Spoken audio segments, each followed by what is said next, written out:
दोस्तों दिल्ली के सरकारी स्कूलों में इस सत्र 2024-25 में बड़ी भयंकर उथल पुथल मचने वाली है। पहले इस उथल पुथल से सिर्फ स्टूडेंट्स और गेस्ट टीचर के साथ साथ में शिक्षा व्यवस्था ही चरमराती थी, शिक्षा व्यवस्था गड़बड़ाती थी। लेकिन इस बार पहली बार गेस्ट टीचर, स्टूडेंट्स और शिक्षा व्यवस्था के साथ साथ परमानेंट टीचर्स में भी बवाल मच गया इस उथल पुथल के कारण। लेकिन अगर आप गेस्ट टीचर हैं तो आपको एक के बाद एक नए और कई झटके लगने वाले हैं, जिसके लिए आपको मेंटली पहले से ही प्रिपेयर होना पड़ेगा। पहले क्या होता था भाई, पीएफसी सिस्टम है, ट्रांसफ़र भी सिस्टम है। पहले पीएफसी आती थी जिसमें सीटें क्लियर हो जाती थी, किस स्कूल में कितनी सीटें हैं। लेकिन इस बार इन्होंने क्या करा, पहले ऐसा रूल लेके आ गए कि जिस टीचर को 10 साल हो गए ना, उसी को हिला दिया। अब उसमें भी कुछ टीचर्स ने ट्रांसफ़र भरा, लेकिन कुछ ने नहीं भरा।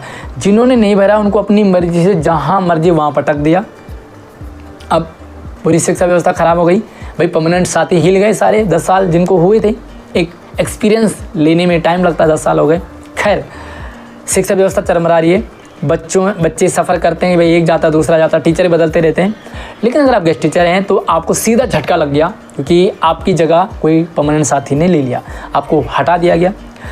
जैसे तैसे आपको ज्वाइन कराएंगे, तब तक एक और लिस्ट आने वाली है, और वो है एक ऐसी बड़ी लिस्ट जो परमानेंट साथी की ही उनकी आने वाली है, जिन्होंने अपनी मर्ज़ी से ट्रांसफ़र भरा। कुछ को तो ज़बरदस्ती पटक दिया जो 10 साल हो गए थे, कुछ ऐसे भी सिस्टमेटिक वे में जो ट्रांसफ़र भरते थे, वो भी लगभग 2-3 हज़ार होते ही हैं। तो ये भी अब आने वाले हैं।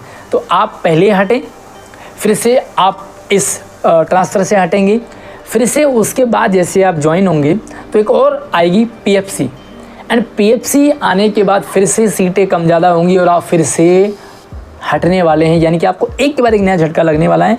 और जैसे पीएफसी सेट होगी, फिर से एक और झटका लगेगा गेस्ट टीचर को, गेस्ट टीचर खुद देगा। यानी कि एक गेस्ट टीचर को दूसरा गेस्ट टीचर रिप्लेस करेगा। यानी कि किस स्कूल में कितनी सीटें हैं। अच्छा, सबसे ज़्यादा दिक्कत इस प्रक्रिया में उसको आती है जो सबसे नीचे, यानी कि सबसे कम लो वर्किंग डेज वाले हैं। वो यहाँ से भी हिलता है, वहाँ से भी हिलता है। लेकिन इस बार ऐसे हुआ कि कई सारे स्कूलों में एक साथ 4-4 और 5-5 टीचर आने वाले हैं, एक साथ 6-6 टीचर आने वाले हैं, क्योंकि पीएफसी से सीटें कम ज़्यादा होंगी। इधर 10 साल वाले स्कूलों में आकर के अफरा तफरी मचाएंगे, उसके बाद पीएफसी से, उसके बाद जो है रेगुलर जो ट्रांसफ़र होते हैं उससे, और उसके बाद गेस्ट टीचर ही गेस्ट टीचर को रिप्लेस करने वाला है। तो टोटली आप मान के चले कि आपके 2-3 महीने कहीं नहीं गए ख़राब होने में। अच्छा, गेस्ट टीचर तो इससे उसको तो झटके लग ही रहे हैं, लेकिन ये सोचिए कि एक बच्चा टीचर से जब तक कनेक्टिविटी बिठाता है, उससे सिस्टम बिठाता है कि इस टीचर का नेचर कैसा है, टीचर बच्चों के साथ सिस्टम बिठाता है, तब तक वो हट जाता है, फिर से दूसरा टीचर आता है, वो हट जाता है। तो इससे क्या है कि दिल्ली की जो शिक्षा व्यवस्था है ना, जो दिल्ली का शिक्षा मॉडल कहा जा रहा था, वो चरमरा गया। दोस्तों आप बताइए, एक ही स्कूल में पढ़ने और पढ़ाने से एक बाउंडेशन होती है, एक कनेक्ट बनता है, और टीचर बच्चों को समझता है, बच्चे टीचर को समझते हैं। लेकिन इस तरह से इस बार जो है ना, वो काया पलट कर दिया शिक्षा विभाग ने।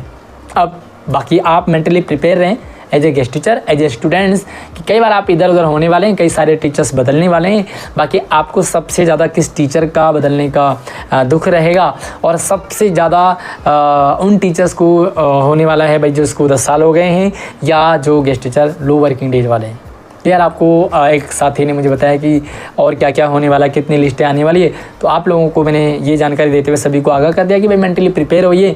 बाकी जो होना है वो तो होगा ही, शिक्षा व्यवस्था अपनी जगह है, लेकिन हाँ, ये जो सिस्टम चल रहा है वो अपनी जगह है। बाकी आपको इसमें क्या कमियां, क्या खामियां लगी, क्या अच्छाइयाँ, क्या बुराइयां लगी, आप अपना ओपिनियन शेयर कर सकते हैं। इसी तरह से आपको एजुकेशनल पल पल की अपडेट लगातार मिलती रहती है। तो भाई चैनल को भी सब्सक्राइब कर लीजिए, ताकि आने वाली सारी अपडेट आपको लगातार मिलती रहेगी। अगली वीडियो मिलती है, तब तक आप अपना ख्याल रखिए।